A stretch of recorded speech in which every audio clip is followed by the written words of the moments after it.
Dit is geen wonder dat die ou Kaap die Kaap van Storms genoem word nie, want die waters in Tafelbaai slaan elke winter woes teen die rotse. Vir honderde jare het skepe hier opgebreek en het hul wrakke oral op die see rondgelê. Die ou Kaapse goewerneurs het besluit dat geen skepe anker kon gooi in Tafelbaai tussen Mei maand tot Augustus maand nie. Hulle was versoek om na die kalmer waters van Simonstad te vaar. Daar was egter sommige seekapteine wat nie geluister het nie en te haastig was. Hulle het nie na die goewerneurs geluister nie en het na Tafelbaai gevaar. Een van hierdie kapteine was 'n Oos-Indiese man wat die skip De Jonge Thomas na die baai gevaar het. Dit was op 1 Junie 1773. Dit was Mei maand. Die De Jonge Thomas vaar saam met die wind, maar toe bars daar 'n groot storm los. Die hele nag deur het die wind die see bestorm en groot golwe het oor die skip geslaan en stadig het die toue een vir een losgekom. Die skip was verdoem. In 'n desperate poging het die kaptein opdrag gegee dat die kanonne afgevuur moet word, sodat 'n rooksein kon uitgestuur word. Die kanonne is afgevuur. Die bewoners van Kaapstad het veilig in hul beddens geslaap, maar die kanonskote het hulle wakker gemaak en hulle het geweet dat daar 'n skip in die moeilikheid was. 'n Boer wat in die omgewing met melkkoeie geboer het ook wakker geword van die geraas. Sy naam was Wolraad Woltemade. In die vroeë oggendlig het mense na die strand gegaan, aangetrek deur die kanonskote. Baie wou hulle hulp aanbied.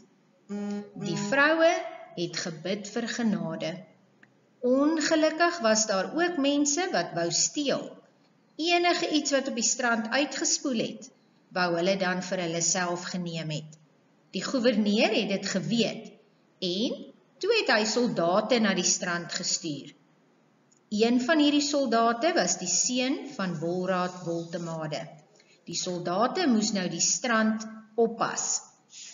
Wolraad het voor sy warm kaggelvuur gesit en aan die arme mense gedink, as ook aan sy seun wat in die koue op die strand moes waghou. Hoe kon hy net voor die kaggel sit en wonder wat aangaan, terwyl baie mense dalk kon verdrink? Skielik het hy opgespring en sy hoed en baadjie gegryp. Hy het haastig sy sterk perd gaan haal en na die Willekes gejaag. Daar het hy die gevolge van die woedende storm gesien. Die skip was besig om op te breek. Mense het in die see gespring en na hulp geroep. Vir 'n oomblik het hy gehuiwer. Toe gooi hy sy hand in die lug en sonder om 'n woord te sê, het hy sy perd aangespoor om na die mense te swem. Oral het mense in die see om hulp geroep. Wolraad het 'n tou vir die mense gegooi om aan vas te hou. Toe draai hy om en sy getroue dier swem met die mense tot by die strand. Soos hy hulle na veiligheid gebring het, het die mense op die strand gehelp om die drenkelinge uit die water te trek.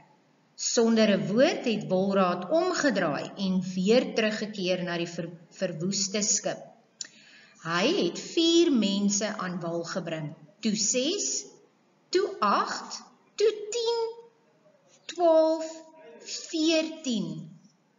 Met die laaste poging was sy perd uitgeput, baie moeg, en Wolraad het vir 'n oomblik geweifel. Hy het eers 'n bietjie gewonder of moet hy nie weer ingaan nie.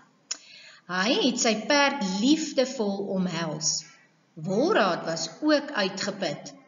Sy brawe perd, Vonk, was baie moeg.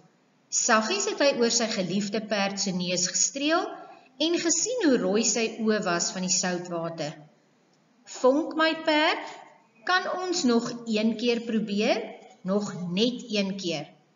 Die harde gekraak van die skip wat besig was om teen die rotse op te breek, het Wolraats weer eens aangespoor. Mense het met hul laaste asems hard om hulp geskreeu.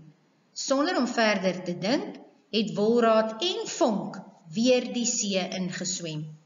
Vir 'n laaste poging het hulle die mense bereik, maar te veel mense het in 'n desperate poging na sy perd gegryp.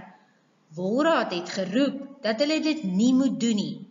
Wag, los, anders gaan ons almal verdrink. Wag, ek sal weer kom. Maar die paniekbevange mense wou nie hoor nie. Hulle het aan mekaar vasgehou, aan Wolraat en sy perd. 'n siddering het deur die perd gegaan. Sy perd se kop was onder die water getrek. Vir 'n oomblik het dit weer bo die branders verskyn, maar toe het almal afgesak. Wolraat Woltemade, Vonk en die mense het vir ewig onder die massiewe golwe verdwyn. So het dit gebeur dat die Kaapse boer en sy brawe perd 14 mense van die De Jonge Thomas gered het uit die woeste see. Mense wat hulle nie eens geken het nie.